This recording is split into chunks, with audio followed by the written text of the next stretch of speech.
Good morning, stroke afternoon, Melton Mowbray, depending on what time you are watching this. I am here with the lovely Helen Cliff, who is standing as one of your candidates for the Labour Party at Thursday's local elections. So can you just remind me, Helen, what division you're standing in? And I had to remember division because when I said ward the other day, some people told me off.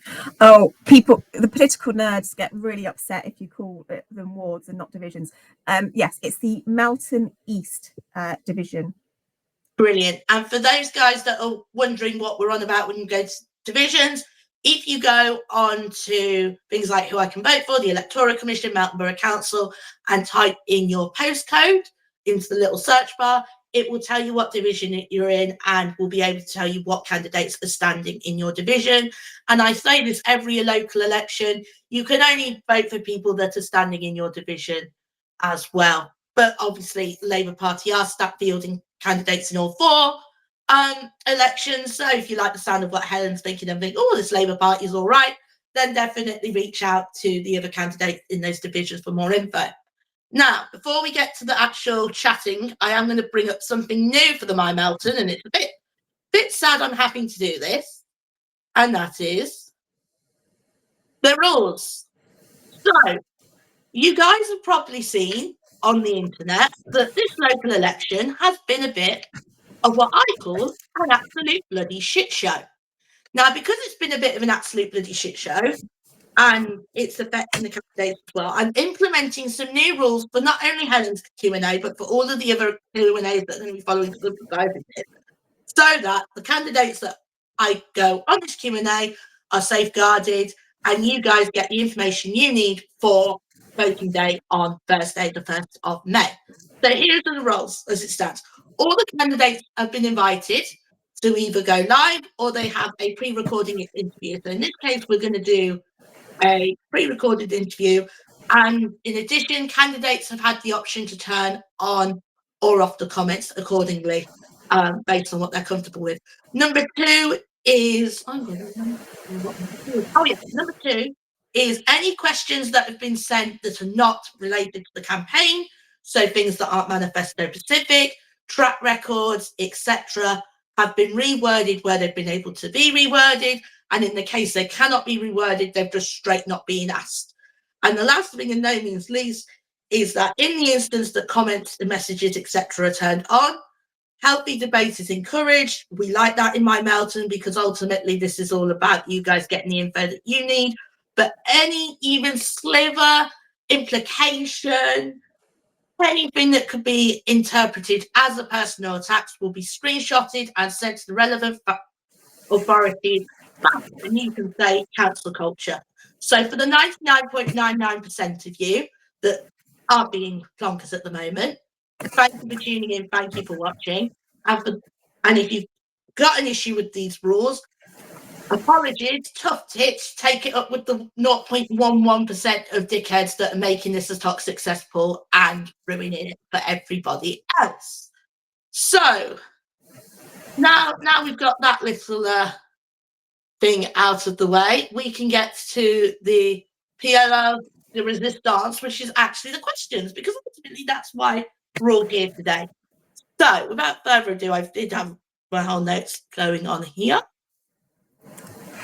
Let me note them away, but fortunately I've got them all here, which is great for me. Okay, here we go. So we're kicking things off with the general questions. So general questions for those of you guys who've never done a Q&A before. These are the questions that every candidate gets sent in advance. They're the same questions every candidate gets as soon as they confirm a Q&A. So first of our general questions, Helen, are you ready? Yes, hit me. Now, there's a lot of talks at the moment about unitary authorities. I think everybody in the kitchen sink has spoken about them at the moment. With all these constant talks about unitary authorities taking place, how relevant are county councillors at this moment in time? Great question. Yes, you'd be amazed at how many kind of jargonistic slogans have made their way into kind of everyday conversation in a way that would only have been the preserve of the political nerds of the past. Yeah, local government reorganisation. it's a very significant thing to be happening right now. And for that reason, I actually think this election and the county councillors we elect are actually more significant than they've ever been. I think this is the most significant local election that we've possibly ever had on a county level for Melton because of this local government reorganisation, because the stakes couldn't be higher as far as I'm concerned. Cards on the table, a lot of the work that the council does, either at borough or county level, is not hugely ideologically driven. There's not huge partisan things to fall out over. There's quite frankly not enough money to fall out over it, right? Largely, the services just need delivering, right? And there's not, or there shouldn't be anyway, huge ideological differences. But local government reorganisation is the one area where there is, whether it's partisan or not, I don't know, but there is an ideological difference between the current Conservative councillors and, from what I can tell, pretty much all other candidates, not just Labour. And essentially, there's these two visions that have gone forward for what the council that serves Melton should look like and how that should be arranged. And I think we're going to come on to talk about that in more detail later in one of the future questions. But, you know, for that reason, the people who are elected at this election, there's more skin in the game, if you like, than there's ever been in terms of the people who are elected.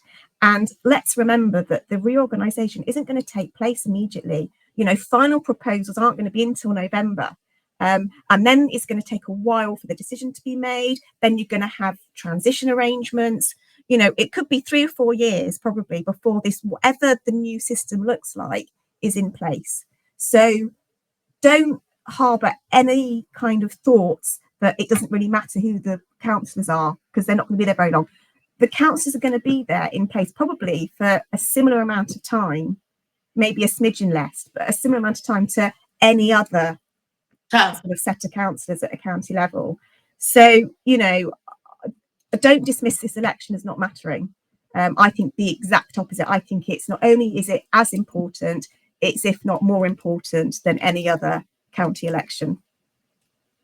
Totally agree with you there, and that's why it's made me very happy to have you know come on today and actually have a chat about this sort of thing. So since we're talking about partisan politics there and the localness and the ideology, let's talk tension between Leicestershire County Council and Melton Borough Council. Because let's be honest, over the last 4 years, there's been a lot of it. So if you are elected, what would you do to help reduce those tensions going forward?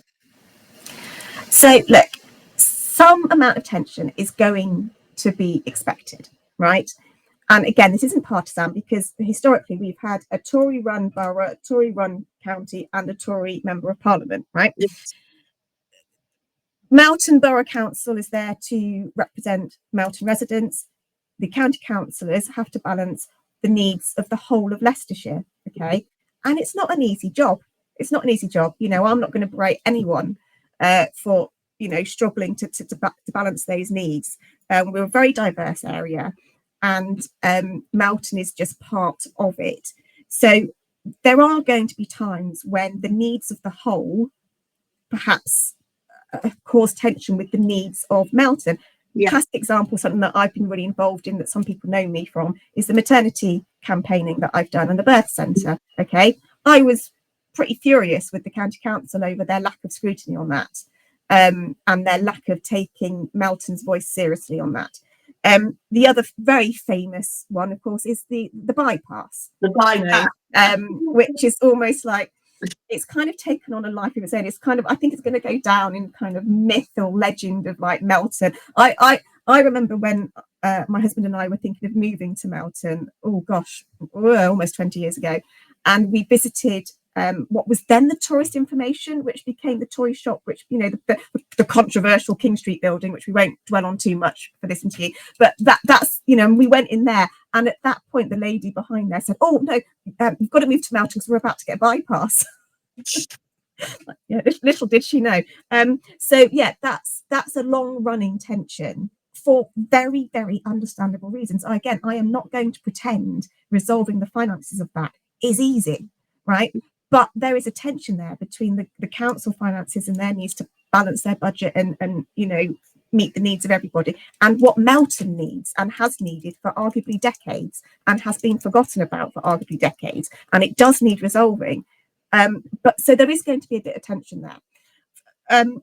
For me, it's so important to have councillors who can work with other people to resolve these tensions. And for me, that is something that I like to think I can do, that I've got a track record of being able to do, because it comes down to the relationships that you form with your colleagues on that council as to how much you can work together for the benefit of everybody. So we need to be electing people who are not about strong ideologies or egos and sort of relitigating personal vendettas. This is about being grown-ups in the room and working together. And I'm happy to work with anybody as long as they're being constructive and positive and solution focused. I'm happy to work with anybody, and I hope that my track record on the borough proves that. Yeah, because that actually is into one of the questions I was going to ask regarding your manifesto, because one of the things that I've noticed, not only during this campaign trail, but in your borough campaign trail, in the time in between, when as you've been as a borough councillor, is that you have a very, very specific talent that I've noticed that I've not personally seen many borough councillors have, and that's your ability to be praised not only by people within your own party, but people that are on the complete other side of that political fence are singing your praises. So how do you, in essence, what's your secret? I don't know, but I mean, maybe I should, if I find it, I bottle it and smash that bottle over the heads of every single councillor on their induction day. I think I'm not interested in playing games, right? This is not a game for me. This is not about point scoring. For me, yes, I'm a member of a political party because I have particular views about the large national issues. I'm a bit of a lefty when it comes to who should own stuff, who should be taxed, our health service. I'm a bit of a lefty. I'm positioned on that bit of the political spectrum, right? Yeah. None of that makes any difference when it comes to delivering council services. And I keep saying to people, you can have whatever view you want about immigration, about how to fund the tax service, about our relationship with Trump or the EU. It doesn't get potholes filled. It doesn't get EHCPs through quicker for families. So something that frustrates me and has frustrated me as a borough councillor are the times when larger national issues have been used to try and generate controversy where there quite frankly doesn't need to be any. Local politics should be a lot more boring, quite frankly, than it is at the moment. That was something I was going to ask you, was because you're right, because I always say and I said this when I started doing breakdowns for this year, is this is very much about local issues, but so many parties use it as a temperature gauge for nationally. So you have national media covering it when realistically they have no business to. So do you feel, and I know obviously it's local issues and that, but do you feel like, is there, something in your head to think, actually, the way Labour's doing nationally could boost my success here, or even the way we're doing nationally is going to go the other way and kind of means I have to work a bit hard to get that success, so to speak? Yeah, look, I'm not naive. It's definitely the second thing you said. Parties when they're in government are always less popular, right? And people will always use local elections to kick against whoever the establishment is at the time. I'm not naive. That happens. It happened when the Tories were in power. It happens every time Labour are in power. That happens, right? But what I keep saying to people is I would encourage you just to focus on the local issues and consider your local candidates. And that might mean voting for someone who's standing for a party that you've never considered voting for before. Maybe I'm naive, I don't know. But when it comes to local things, I just think we need to keep the national narratives out of it, because anyone can come up with a slogan for a national issue, right? But like I say, it doesn't mean they're going to be well experienced or have the wisdom to run council services at a local level, because it's a very different skill set. It's a different skill set being an MP than it is being a councillor. You know, it's a different skill set. You have to be able to work with different people. You have to be able to work at a different level of detail. You have to solve different issues. It's a different job. You know, we are, us candidates, we are not standing to be MPs. No. We're not standing to solve international relations or the climate emergency, or, you know, the NHS, or our relations with Donald Trump, or whatever it is. We're not. That's not what we're doing. We're saying, look, you know, vote for us to work together on your behalf to deliver for our children and young people. Make sure they've got the school places. You know, make sure our potholes are filled. You know, make sure that we've got the EHCP. The astonishingly bad record on how quickly or otherwise those are seen to, you know, we want to improve that, you know. And as I've said before, I've intimated before, the pot of money, quite frankly, is not big enough to have these massive chest beating showdowns over. No. It really isn't. It's, you know, yes, party politics is going to come into it. It's going to. I'm not completely naive.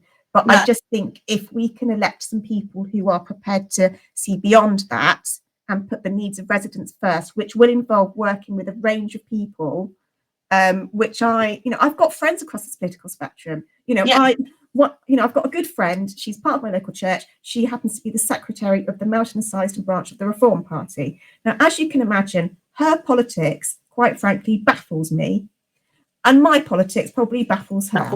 Okay. But we are friends. She's got a heart of gold. We get along fine. It's not a problem. You know, we don't hate each other. I always say of my political sort of opponents, we are opponents. We're not enemies. No. You know, we're not in the Game of Thrones.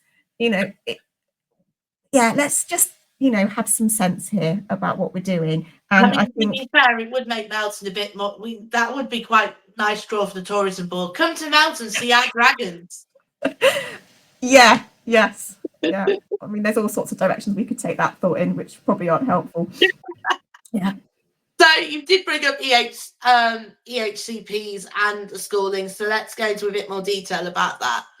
So obviously, Melton's population is growing. We all know this. Leicester Mercury have been a bit late off the mark about the latest housing developments, to which I know that it took you about 4 weeks, lads, to do your top quality journalism. It's okay. But one thing that I've been quite vocal on, and one thing I've seen, is that these numbers are going up, but we still don't have a third secondary school. Yeah. And a tertiary education offering, so things like colleges, unis, etc., haven't gone up. So in your opinion, what factors are stopping education facilities from being built in the borough, and which of those factors would you focus on if you were elected?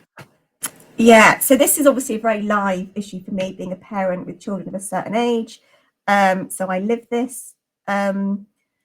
What factors are stopping this happening? Well, a lot comes down to money, you know, and the problem about the school buildings and the lack of the third secondary, you know, this is directly linked to the sort of debacle over the bypass and the way that the county council have chosen to handle the 106 money for Melton.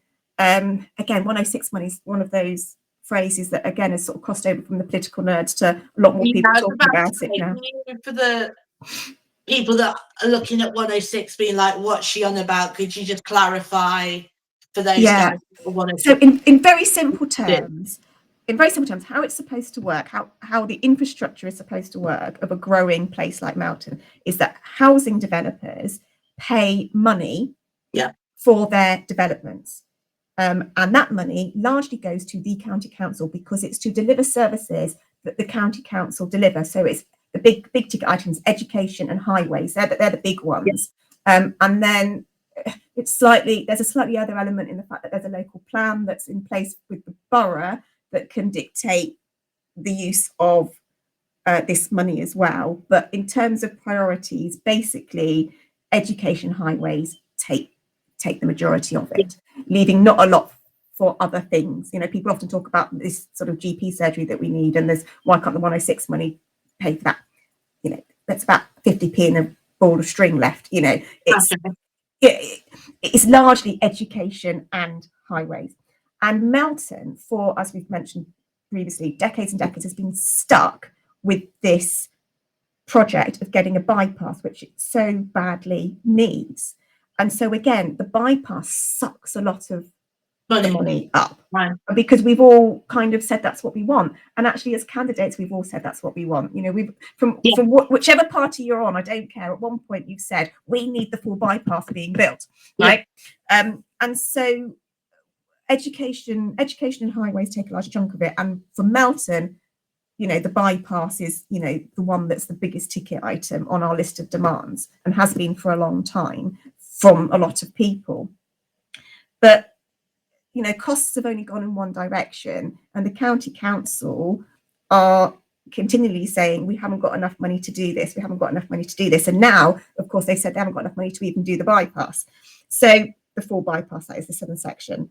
So there's less money in the pot for all of this infrastructure. You also don't get, again, a big issue for me is that the planning regs are ridiculous. The fact that you don't get this money until after the houses are sold.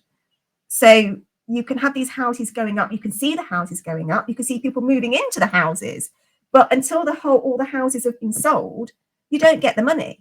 So right? wait, You don't get the money coming through. So let me just get this right and just clarify it for people watching. If I've got, let's say, I'm a developer and I've built a lot of 50 houses, right? And 49 groups of people move into that house, and, you know, let's say, for benefit of argument, they're a family of 4 each. So, you know, you've got those numbers there. So am I right in saying that like county council are not getting the money until group number 50 are moving in, whilst the 49 families of 4 are still needing school places, GPs, got their cars on the road, etc. Is that? Now, I'm going to be really honest and say I don't know at what point between 0 and 50 the money starts coming in. I'm going to be honest, I don't know. But what I do know is it's not at number 1. Okay. And what I also know is it's not before anybody moves in. And the other thing we know, and this is what we've seen with the latest planning approval, is that developers have got us over a barrel. That they can always say, I'm really sorry, this is costing us a bit more money now, we can't afford it, we can only build these houses if you'll let us give you less money. Right? And then all councils, you know, have to decide what to do with that. Do we say, okay, we won't have the housing built? And then you've got 2 issues. You've got, well, do we need the housing? And is that shooting us in the foot? Because do we actually need the housing? And is that important? And then you've got actually legally, where do we stand? If we say no, will they just take it to judicial review and we'll lose, and it'll just cost the council a load of money? So we've drifted into borough issues, but, and I don't sit on the planning committee and I'm not an expert, but what I do know is the system's not working and we're not getting the infrastructure that we need. You know, again, we've drifted slightly off education, but broadly speaking, you know, one of the things that the Labour Party at a county level are saying is we will support a review of how planning works, you know, with partners, you know, with our partners in government, with our partners at all levels of the council, you know, council levels. We need to get a grip on this, because this is not just Melton, this is everywhere. It is ridiculous. We need to get a grip on this. We need to stop developers holding us over a barrel, and we just need to get on and deliver the infrastructure, because it's beyond a joke. And in Melton, it's beyond a joke, particularly because of the lack of the bypass and also the health services as well. And back to the question, this, you know, we need a 3rd secondary school. We absolutely do need a 3rd secondary school. What the county council have decided to do instead of building a 3rd secondary school is to allow the 2 current secondary schools to expand. Nothing wrong with that in itself. It's a good solution. Is it the best solution? I don't think so. I'm not going to knock either of our secondary schools in town. I think they're doing a remarkable job. I'm really thrilled to see Longfield's plans. I think they look really good. But ultimately, you know, when push comes to shove, we need a 3rd secondary school. We're a growing town. We will need that at some point. Also, I've been reflecting on the fact that Leicestershire get away with it a little bit for Melton, because so many families choose to send their children across the border into Lincolnshire to be educated. So how many more young people would be going without school places if we actually were not busing children by choice to Grantham, to the grammar schools? So there's a whole wider conversation to be had at a national level about the state of our comprehensive system and why families feel the need to do that, why our offering in Melton isn't good enough. So I think we need to think about schools on all levels, what schools we've got, what types of schools we've got. Are we serving the young people that we've got and their needs, whether that be our gifted and talented, whether it be our SEND, and, you know, are there the sizes that we want them to be? You know, how attractive is it to have a school that's just getting bigger and bigger and bigger? Will that suit all young people? You know, we need that third secondary built. So, you know, my immediate priority would be to, you know, look at that third secondary again.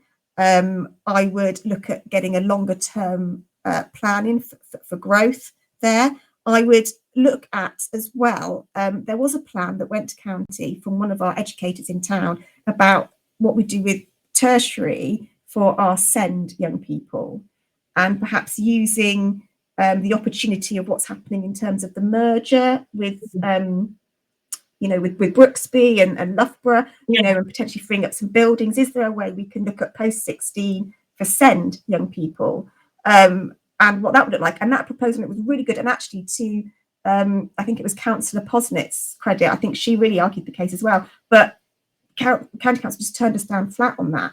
You know, so I would want to go back and look at the sums and prove to my colleagues at county the cost savings involved in not shipping young people, whether they be SEND or gifted and talented, or just in the general populace, young people out of Melton to be educated. Because at some point there is a cost here to busing young people out of Melton, and I would want to look at that.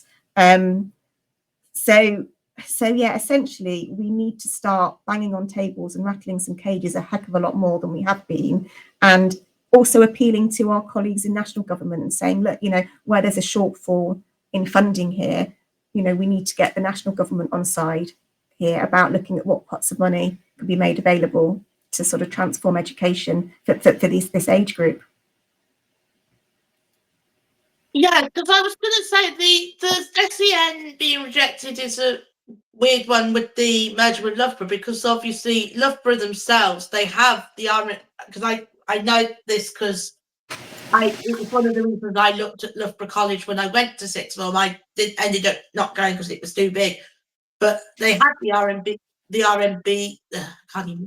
RNIB college attached to the main one, so you could have the specialist provision of RNIB, and then if you were wanting to access more mainstream courses, quote unquote, you had that link there, which is something I'm starting to see with Birchwood now, with what they're doing.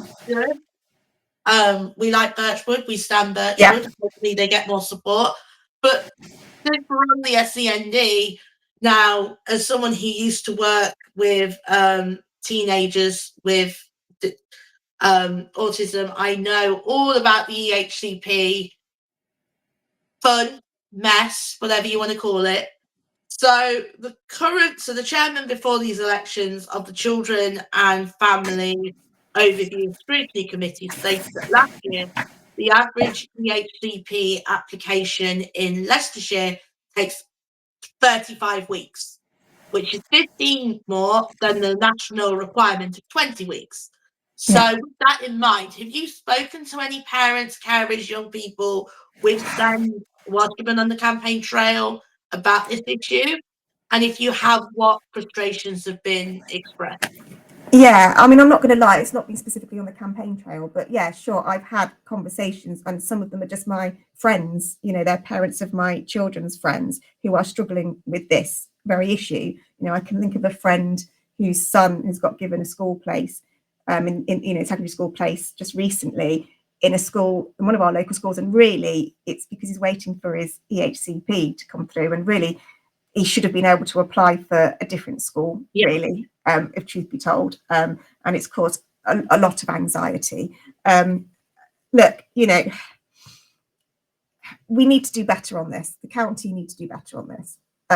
this is one issue. I mean, I'd like to be generous to councils as much as I can. I've been on both sides, by the way.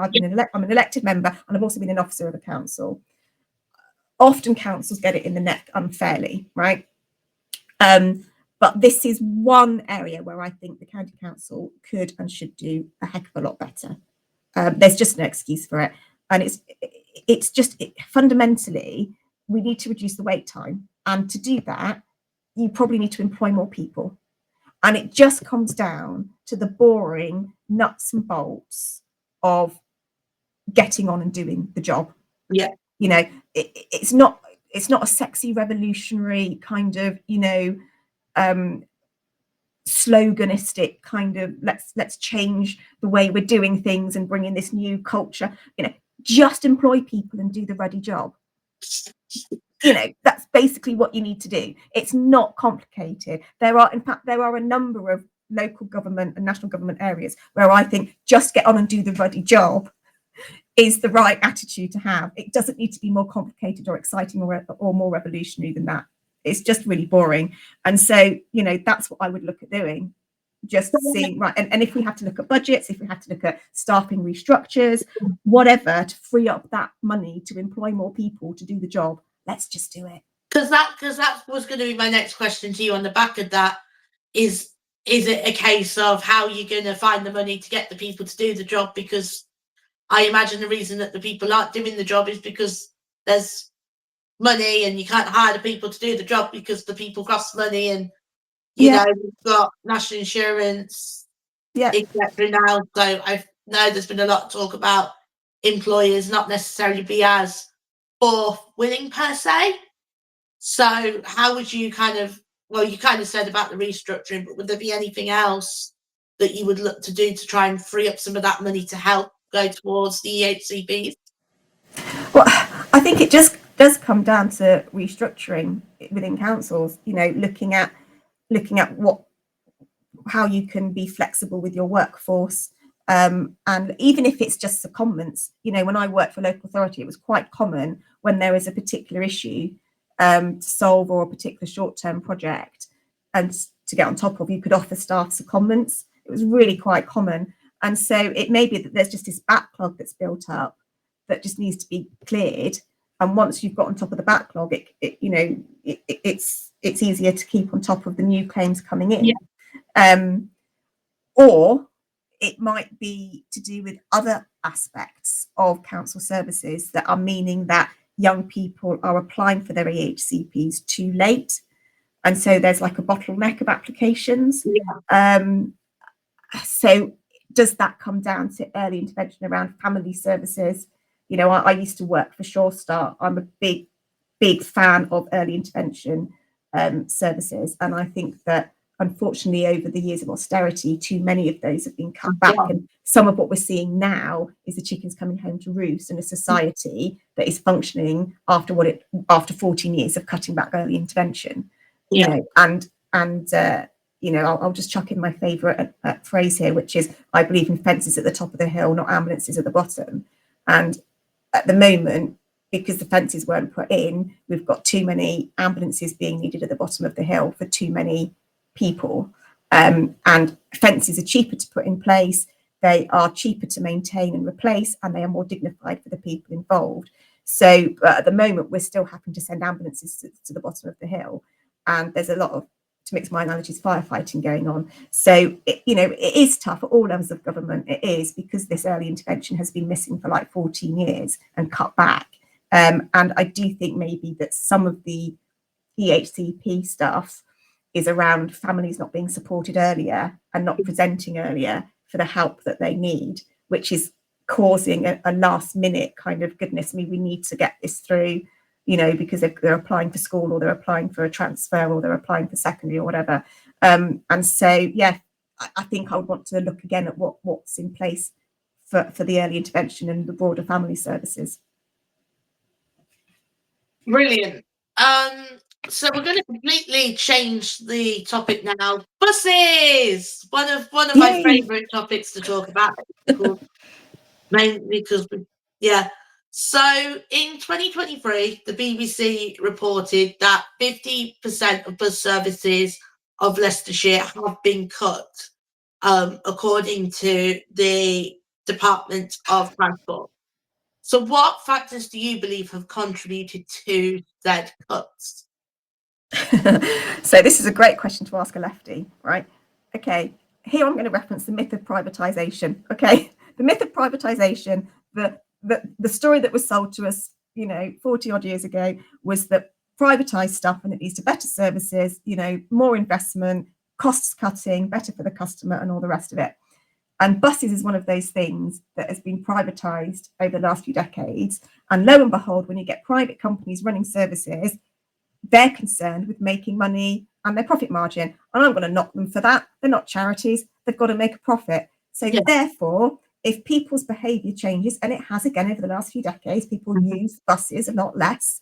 It's more convenient to own your own car, and more people do. More families own 2 cars. So people travel by bus a lot less. And companies that are running the bus routes were finding that their routes are not profitable. So they are going to do what the private sector does, and they are going to look after their profit margins. I'm not going to blame them for that.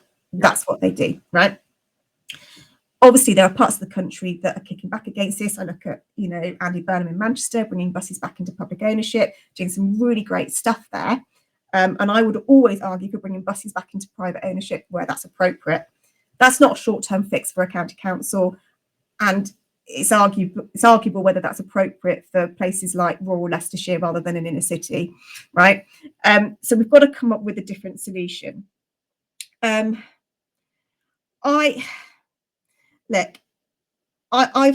seen this play out personally with my own family, because a lot of my family are in Nottingham. Yeah. And my in-laws are in Nottingham. And when we first moved to Melton, my mother-in-law used to catch the Nottingham bus, or rather the Melton bus for Nottingham, to come and help babysit for me. While she was here, she'd go into town and spend money. She'd go to the market, she'd look after the kids, and she'd go back. But obviously over the years that became less of a realistic option, because the buses they were cut, the services were cut, and then they were cancelled altogether. So I think what we need to do moving forward is look at what's practical, because I'm perfectly happy to sit here and argue ideology about why the buses shouldn't have been privatised, but that's not going to help anybody. We need to be pragmatic here. Like I said, we're not about to bring buses back into public ownership, but I would look at how the county council commission bus routes. So I would force bus companies to bid, and in reality, bidding, there's one bus company. It's not like we've got 3 or 4 bus companies all fighting over the contracts. But I would centre bus. That's it. Yeah, in reality, we've not got all these massive companies fighting over providing bus services. But what I would do is when the contracts go out to tender, I would look at how we group the routes together so that bus companies take on a mixture of profitable routes and less profitable routes. So the less profitable routes that impact rural areas like ours a lot more than the more urban and city areas, because there's fewer people and they're more spread out, and it's more costly to run bus services under those circumstances. If you've got less profitable routes, you group them and you put them out to tender with the profitable routes. So there's a bit of something for everybody in there. There's enough profit for the companies, but actually the routes that perhaps are less profitable, but are very, very important for the few people that use them, actually they're being serviced as well. So I would try and be creative about how we're grouping the routes together in terms of when those contracts are up for renewal. I would also prioritise the routes that are related to education, because this is where I feel that the most need is. And I see this as a mum who's got a child who's trying to get to Loughborough College, 3 days a week. The bus service from Melton to Loughborough College is a bit small. As someone who taught the number 8 for work, I can't argue. Both in terms of the timetabling of it. So the timetabling of it, my son has to get a bus about an hour earlier than he should do, really, because there isn't another one that gets in there sort of about 10 minutes too late for the start of the college day or something. So he has to get up at a ridiculous time in the morning and he has to get a bus at like 7:30 in the morning. you know, to be in college at 9 o'clock. It doesn't take an hour and a half, even with stops on the bus route, to get to Loughborough. No. And he's exhausted. You know, we've got 16 to 18-year-olds making journeys at the wrong times. Often he has to go to a particular place on the route, otherwise he doesn't get a seat. So that's partly why he has to get an earlier bus, because if he gets one that's closer to where we live, he doesn't get to sit down. You know, so there is clearly a need here. Similarly, at one point, I've mentioned parents who send their children out of county. At one point, one of my children was being educated in Grantham, and they had to get a bus to Grantham. And again, you know, they would not turn up, they would break down, you know, just not fit for purpose, really. So again, in terms of the routes, I would prioritise those linked to getting to Loughborough and Grantham. The Nottingham route, I think obviously we have got the private sector come back in and are trialling that. Yeah. Again, you know, we'll see where that happens. I would like to see that protected, but again, that's in the hands of the private sector and people who use the routes, you know, use it or lose it. Unfortunately, that's where we are with buses. If I had my way, I'd have free buses going everywhere all the time, but you know, you've got to pay for that. I feel like with the buses as well, it's a bit like the chicken and the egg, because I know when I was doing the stuff I've done with my Melton, we don't have the transport at night. And so I feel that, like, if there was the transport at night, people would use it, but they've got to have the transport for people to use it, and then you've got the snowball. Yeah, I know, it's really difficult. I mean, we haven't got the taxis either, have we? You know, increasingly, you know, there is something to be solved. There is another matter that I forgot to raise. It's just come to mind actually. Is that, and again, it's about buses and the education link. Is that I do know that the head of MV16 has said that pupils have been put off going to MV16 from the villages because they can't get to MV16. And again, that seems completely daft to me. You know, and can we explore the sort of on-demand model that the Luff project is funding, you know, between us and Rutland? Is that a model that can be replicated for the more rural areas, such as ours? So yeah, I think I'd want to see if I could be as creative as possible, whilst also bemoaning the fact that we've privatised everything within an inch to its life and it doesn't work anymore, including buses. So, I mean, we're going to take a break from privatisation. Well, I'll say that. I'll say we'll take a break, and then you'll be like, yeah, so this is why the privatisation of the... I'm sorry. Yeah, okay. It's fine. I have many a lefty friend. You know, when you've gone to uni, you know the joke. You go and become a lefty at the end of it. So I don't worry. I have many pro-nationalisation friends. This isn't a new experience for me per se. So in January, you know, we had the snow, we had the rain, we were mostly underwater, and that led to many homes and businesses within the borough being damaged. So the first part of this question is, do you feel that Leicestershire County Council did enough to prevent the flood damage, and why? Again, this is where I'm not going to knock a council just for the sake of it. It's very difficult to see at a county council level what more could have been done at that stage, because so much of this is wider than the county council. It comes down to bigger issues around planning, bigger issues around climate, bigger issues around all sorts of things. I think one of the problems with flooding is there are so many different stakeholders and so many different people involved. It's not always clear. I mean, it's one of the issues that I think people find the most frustrated about when they go to get help, because they don't know, are they getting help? Who's giving them the sandbags? Who's responsible? You know, is it the borough? Is it the county? Whose job is it? And you'll have the borough blaming the county blaming the Environment Agency. You know, that it's one of the big pro-unitary things that I've seen is, like, at least we know who's responsible for things. Exactly. Yeah, it streamlines things a bit easier, doesn't it? And flooding is one of the casualties, I think, of having too many different stakeholders and too many people taking responsibility for different bits. So the county council has the local flood defence agency, which should sort of pull all this together. And did they do enough to preempt it? It's difficult. I'm struggling to find something that they should have done that they didn't to preempt. Yeah. When we're talking about preemptive stuff, right?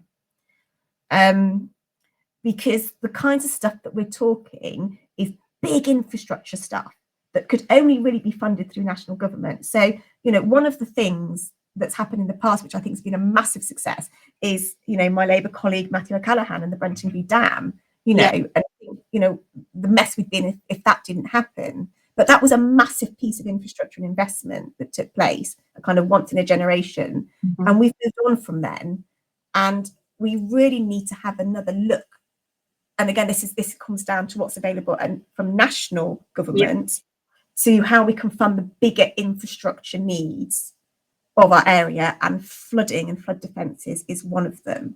Now, the Labour government have put a lot of money into this. Unfortunately, it's, they're having to take a national view, and Leicestershire isn't as high up that priority list when put up against other needs in the country. Now, I've not analysed why that is, or what the needs are of the other places in the country. That might be a very genuine thing. When you're dealing with national issues, you've got to start somewhere. And so, it's going to be a while, I think, before we get to those sorts of solutions for Leicestershire. So in the meantime, we have to make sure we are doing everything we can to support people in the best way we can. And one of the things I would think we need to look at is where highways have a role to play. Yeah. So I don't know if you remember, but one of the areas that was affected was Saxonby Street, and the homes there, and and the flooding off the road and the kind of the HGV drivers, and the way that those roads were used, and the way that those roads were maintained, and the sort of the clearing of the guttering and all that kind of stuff that should take place. I think one suggestion is that there's kind of there's sort of speed restrictions on roads like that, so that at least when you have got heavy rainfall, you're not getting the splashback onto the roadside pavements, and the homes there. Maybe we need to do more in terms of providing sandbags. The preventative stuff is not going to happen quickly or overnight. So we need to look at, again, it's a bit like the buses, we need to be creative. And I do think there's a piece here about highways and what that looks like, and what we could do in terms of the roads and the drainage and the way that the roads are used. Of course, the bypass would help with that as well, taking the big vehicles away. But we need to get the southern section built, otherwise it won't particularly help that much. So there's lots of different factors at play here. And again, I'm not going to suggest that it's very easy, because it's not. No, but I respect you for being honest about it, because I can imagine some candidates, it's quite easy to be like, oh yeah, I'm going to do everything and it's going to be great. And then it's like, oh yeah, no, but the reality is that you can't do that, because that's not how real life works. It's not. It's really not. Okay. So we're going to go into a little bit now, cover those general questions. And we've touched a little bit about you and what you stand for earlier. We're going to go and really start going into that a lot more now.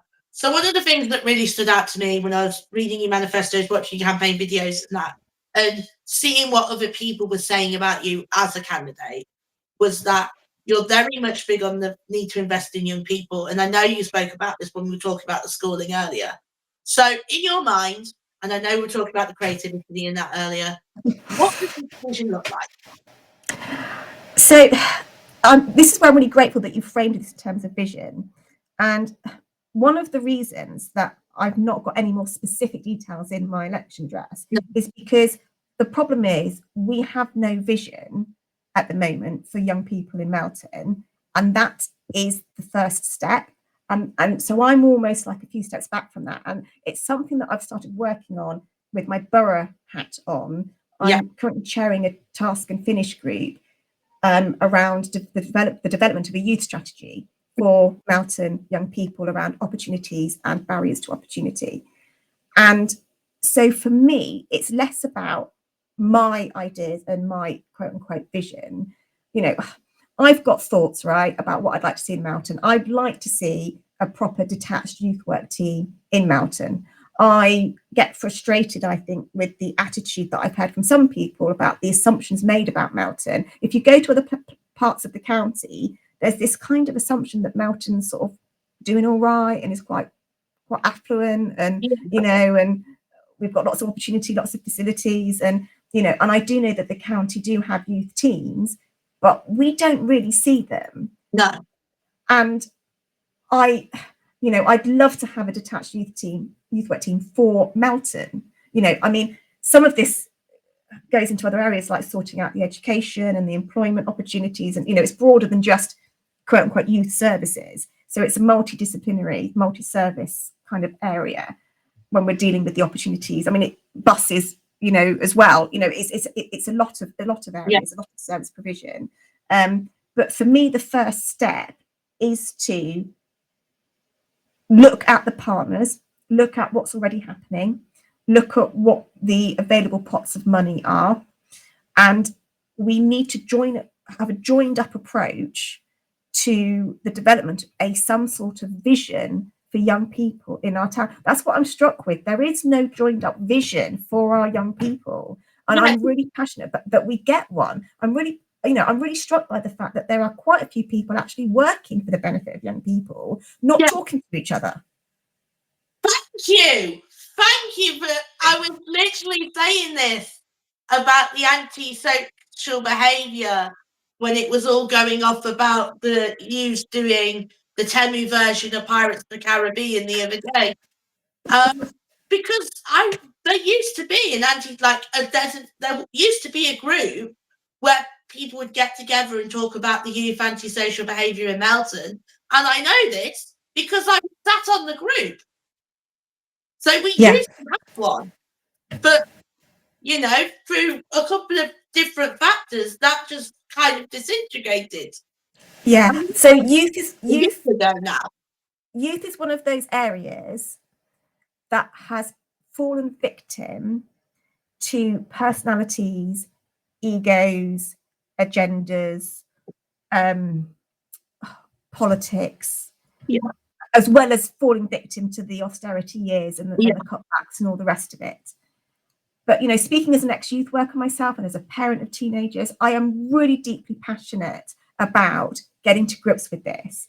And so that's why it starts, as far as I'm concerned, with developing a vision, which I've got no intention of developing without those that are the key stakeholders, including young people themselves. Yeah. Right. So, you know, I'm at the very beginning of my work with my borough hat on. But this is where I would just love the opportunity to be a borough councillor and a county councillor, because there is so much joined up thinking around this area, which is one of my deep passions.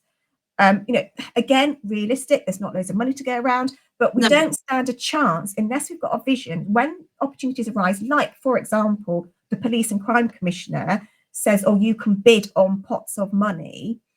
If we've got a vision, if we've got things in place to say, yes, we want to do this, or this is a priority, but it costs this, we've got the costing sorted out, we've got the, you know, we've done the blue sky thinking, we've done that, this is what we would really want. You know, we can go to the Police and Crime Commission and say, look, you've got a budget for this, let's have some of it. Because what's happened in recent years is we've ended up with, from the Police and Crime Commissioner's office, because they offered us a load of money and no one had any idea what else to say yes to, a bus. The bus. Right, now, can I just say, I love a youth bus. In context, I love a youth bus. I think it's a great provision in the context of relational youth work, where you've already got those relationships with young people and you've got their safe youth workers that they already know. And then in order to deliver that youth work, you've got a bus that's full of all the really cool things and that is really great and flexible and goes to the different areas. It would be great if we had our own youth bus to go around the other areas like Bottisford and, you know, around the villages as well as Melton. They know that people can hang out safely, talk to people. Brilliant. But you cannot, on a random couple of weeks, once a year, bring a double-decker or a single-decker bus in, I'm plonk saying in a even park double, in because I think I Melton, do. right, and go, there you go, young people, engage. Sorry? Sorry, where's this bus come from? Who are these weird people? Why are you encouraging me to get on a vehicle with adults that I've never met before in my life? Like, this, it's just bonkers, absolutely bonkers. And it's a complete waste of everybody's time and resources, right? So, and that is symptomatic of there being a lack of vision and joined up thinking. So I think that's where I'm at. I'm not going to pretend that I've got a 10-point worked out, fully costed vision for solving all the issues to do with young people in our town, because I haven't. No. But that is my mission. But it's not mine to own. This is what I'm saying. We've got educators, we've got parents, we've got charities, and we've got young people themselves that all need to have a part in this. And that is the work that I have started with colleagues on the council. And by the way, on the Task and Finish group, the 2 colleagues that I really wanted to work with, they both happen to be Conservative councillors. You know, again, this is not a partisan issue. No. Right? We need to start thinking this through. And I've started thinking, and that's where I'm at. And I was about to say, I feel like something like youth services, youth security, and that should be something everybody should be singing off the same hymn sheet anyway. And the fact that again, nothing hugely ideological at play here. No. At all. It's classic, bog standard council services. So, speaking of council services, let's kind of go into the unitary, because it is everywhere and everybody's talking about it. And obviously, you said about county council earlier, and I know you said it when I've watched campaigning videos and things on the Labour Facebook page. So you have openly expressed concern about County's One Leicestershire proposal. So for those of you that aren't aware of what that is, the proposal is that everybody in the county, with the exception of Leicester City, is one authority, and Leicester City would be a separate one. And you know, your main concern around that was that it would be one that would further dilute voices within Melton, which I completely agree with. But something that concerns me is the National Labour Minister Jim McMahon's £500,000, not £500,000, 500,000 people.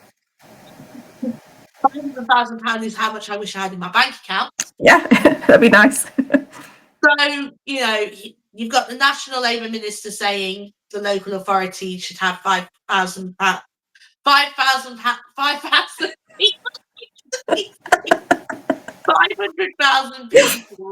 And then you've got Rutland are now looking, you know, they've got options to join other authorities outside of Leicester, South Coast even being the one that immediately comes to mind. So with all that in mind, is the current One Leicestershire proposal one that's just making, you know, the best of a bad situation? Or is there a way that you could do it that would still keep those Meltonian voices whilst hitting all those different caveats that are in play at the moment?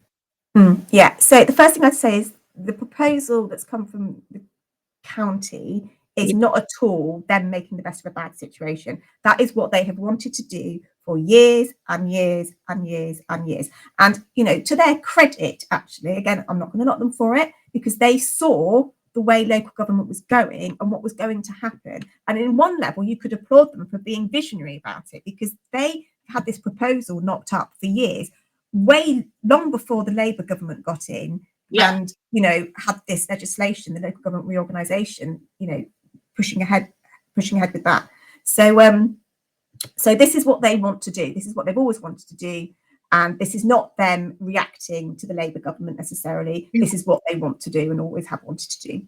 Well, I don't say always, not for like 50 years, but for the, you know, immediate past, right? It's been on their agenda for a long time and predates the current ask of the Labour government. And, you know, I welcome, you know, strategic mayoral authorities, local government reorganisation. It is all part of devolving powers away from Westminster, which I happen to be really enthusiastic about.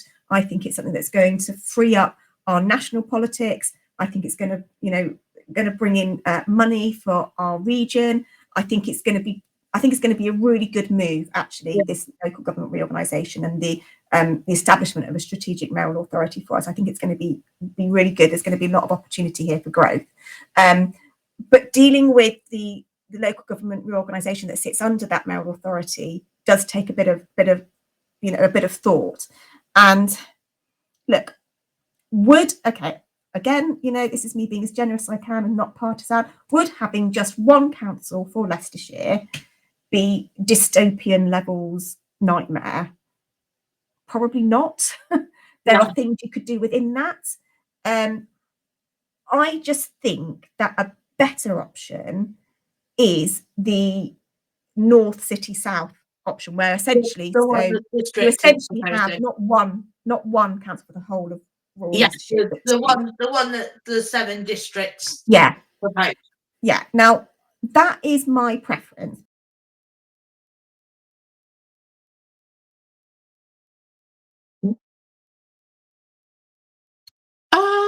Give us a sec, guys. Helen has disappeared for a second. So what we're going to do is we're just going to hang on, see if she comes back.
I'm so sorry. I found a little countdown thing in the middle, like the technical difficulties. Next time what I'm going to do is I'm just going to find a random video just to put in between. I don't know. What you did. I'll laugh for. I'm so sorry. Right. So we were talking about the unitary and how you're like in the city, north, south, option the districts. That's the one that the 7 district councils have got. So that's partly why I like it, because do you know how difficult it is to get the 7 districts plus Rutland across all the geographical locations, across the entire political spectrum, to agree on something, right? So there is already an awful lot of buy-in of this. And it is a solution that has come about through robust debate and discussion and adults in the room getting together and coming up with something that they think will work for their local residents. I think there's a lot of credibility in that idea, rather than something that's been imagined in the offices of people who work as largely of Leicestershire County Council, right? So it's rooted in communities already. It's rooted in communities. It's closer to the people who are in their communities. I also like it because I just think it's got a better balance between making the savings that can be made, being big enough to deliver the services, but also being a little bit closer, so that those local voices aren't as diluted as much.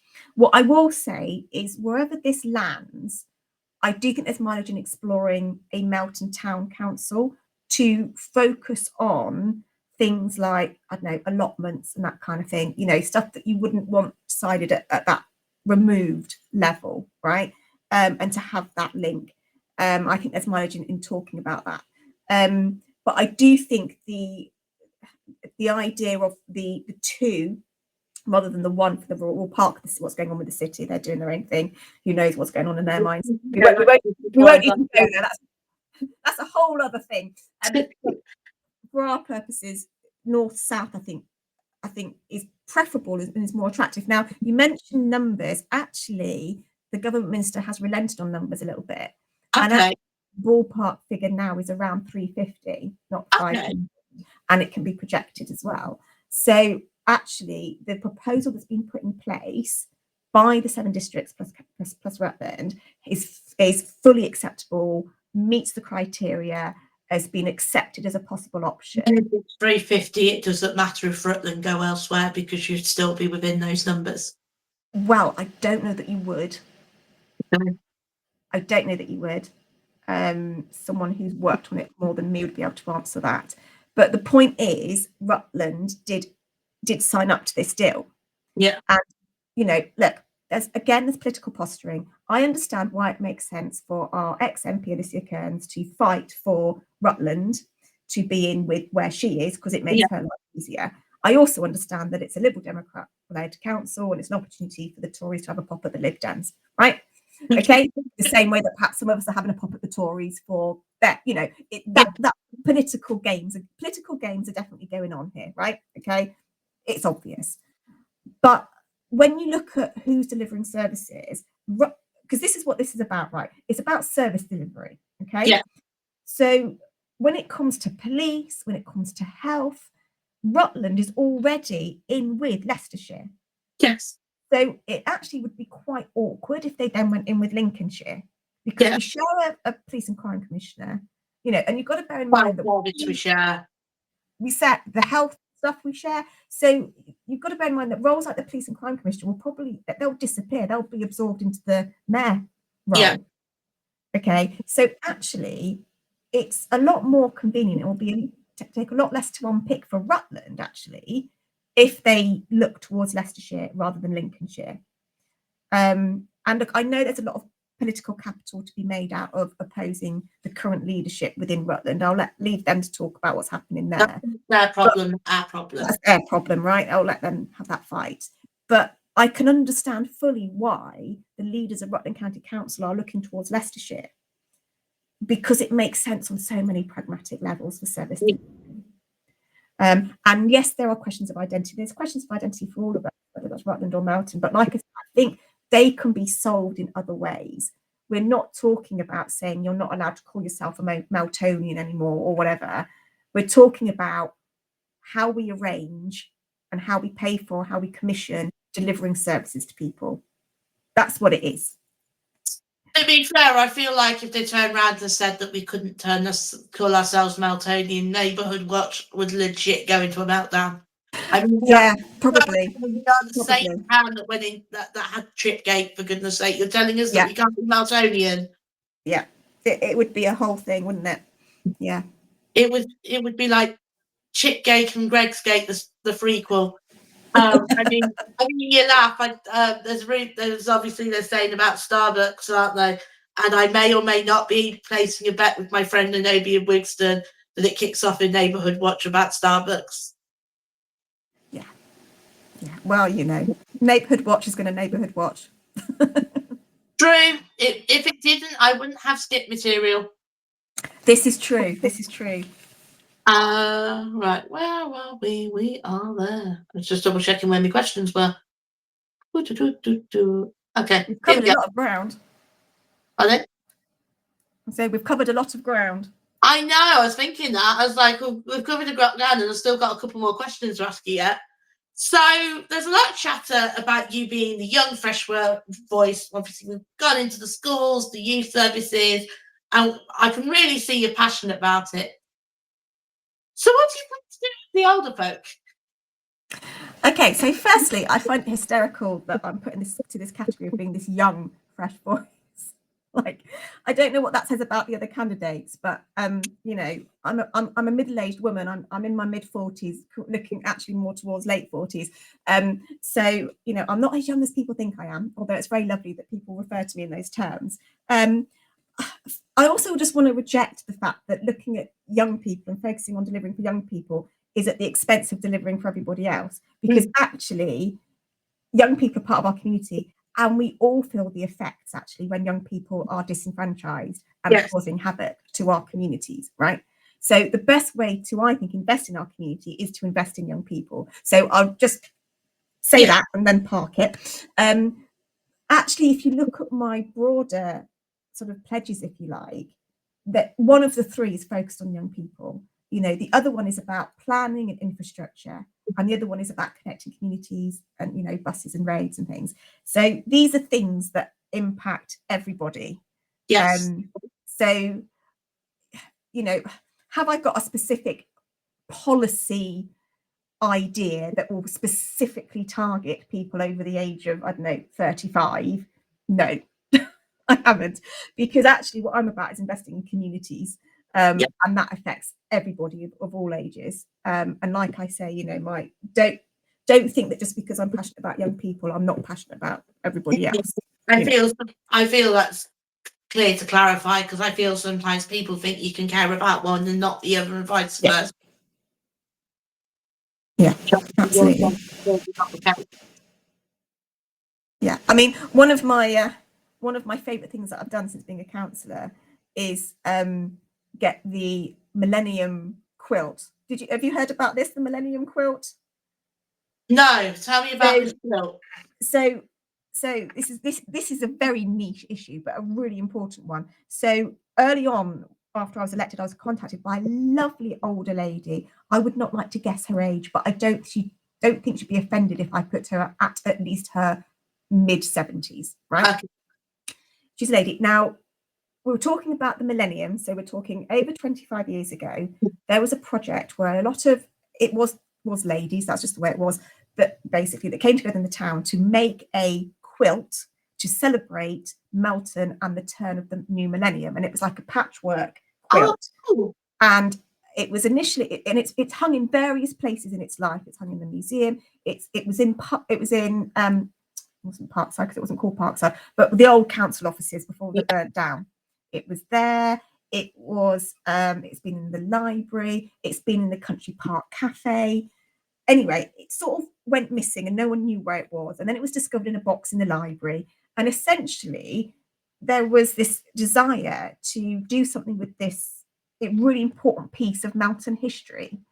And so, essentially, to cut a long story short, I arranged to get it into the new council offices. Now, for all sorts of health and safety reasons, the actual quilt couldn't be hung, because now this is so ironic given that it was once at the council offices that burnt down, but it couldn't be hung because you couldn't make it fire resistant, because like you have to spray material in order to make it fire resistant, and they couldn't put the chemicals on it because it would damage the integrity of the fabric.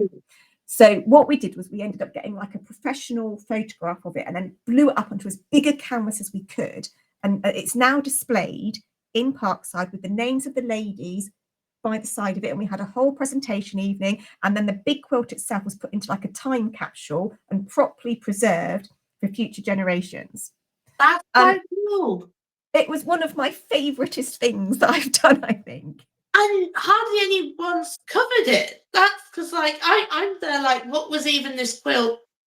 I know. Next time you're in Parkside, the big canvas thing it's sort of round the corner a little bit.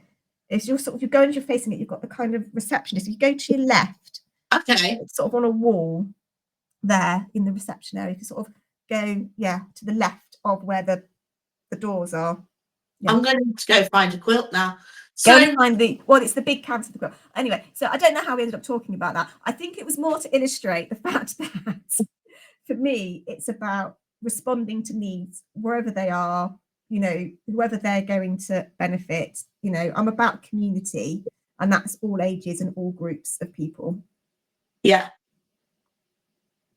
So one more question before we get into a couple that have been submitted beforehand. Because obviously you are a borough councillor and we've spoken about it, and you've been doing a lot of stuff with your borough hat. Do you feel like your track record as a borough councillor since you've been elected is going to help people kind of put an X by your name in the ballot box? Who knows? You'd have to ask them. You know, I've had a lot of positive feedback. I've had some lots of positive feedback. At the end of the day, people will make their own decisions as Yeah, to whether they right. think what I've done on the borough is a good advert for me as a county councillor or not.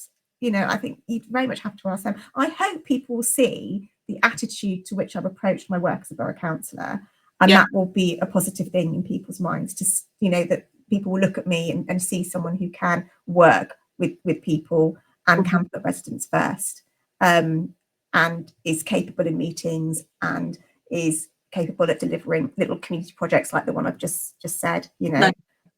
So I hope people will look at my record and go, actually, yeah, you know, she's worth a punt at county as well. Brilliant. So I have a question submitted, and they said that so they mentioned about how, if you're elected, do you plan to help with the doctor surgery, as they say that people's health are currently at risk. So the doctor surgery. So this again, this is a bit of a beast actually, and it lies more at borough than county. The county don't necessarily have a role really to play. They have a scrutinising role when it comes to health services. Essentially, this comes down to, I think, the borough council delivering, and we've had a few false starts in terms of location. You know, a lot of the sort of donkey work has been done in the fact that the ICB have already agreed we can have a doctor's surgery. There's already been some scoping on some possible locations. There was an awful lot of work done into locating it at Parkside, as people might know. That was the ICB's preferred location. An awful lot of work was done, but the feeling was, I mean, we really bottomed that out. We really did a lot of research trying to make that work.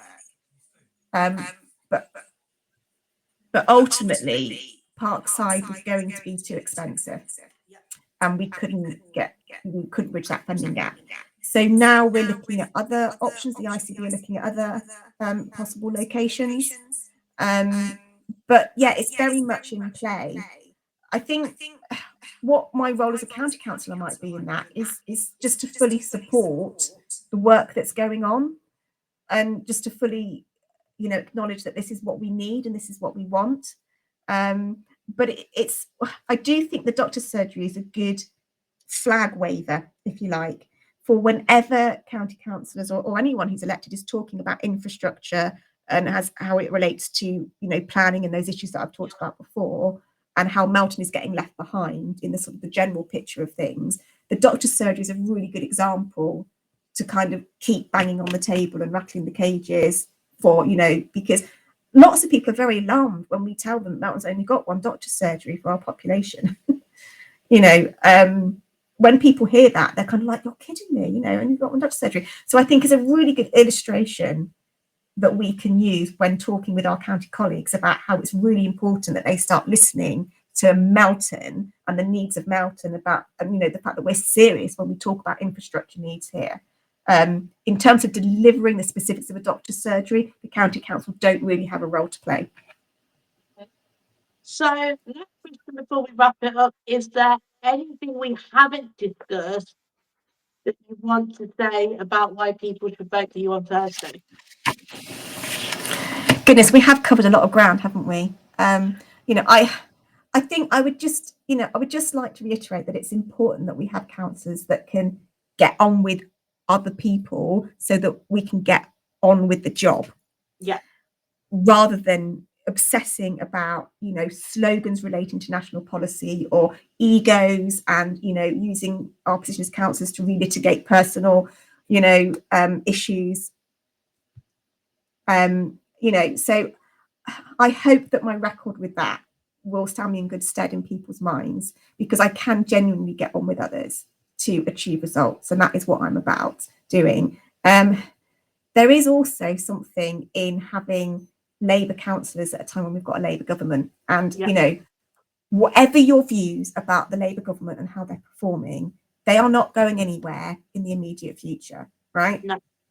People may want there to be a general election tomorrow. People may want to get Labour out of government as soon as they possibly can. But the fact is, they are in government. Labour are in government. And the way that politics works, for all its ills, is that if you are a councillor of the same party as the party of government, you are more likely to have their ear. You know, a few weeks ago, I was able to bring a Labour MP to Melton, you know, who happens to sit on the Treasury Select Committee, and I had his ear, and I bet his ear about all sorts of things. You know, and that just happened because we're in contact with each other because he's a party colleague. And so, you know, it shouldn't work that way, but it does. So, you know, look, you know, I think we've got some really good candidates across the board in this election. And, you know, I'm really grateful for you cutting across all the nonsense on social media and offering this opportunity, Kelly, because it gives people a chance to hear from candidates. And I think that's really important. And, you know, people will make their own minds up. But, you know, like I say, I hope that, you know, people will consider voting for me, regardless of party politics. You know, how many times have you heard, oh, I wish, you know, people would stop bringing party politics into it. You know, it's not about party politics. You're just being party political. And the next breath, I'm not voting for you, you're Labour. I'm like, well, you know, like, okay, fine, but you've just brought party politics into it, you know.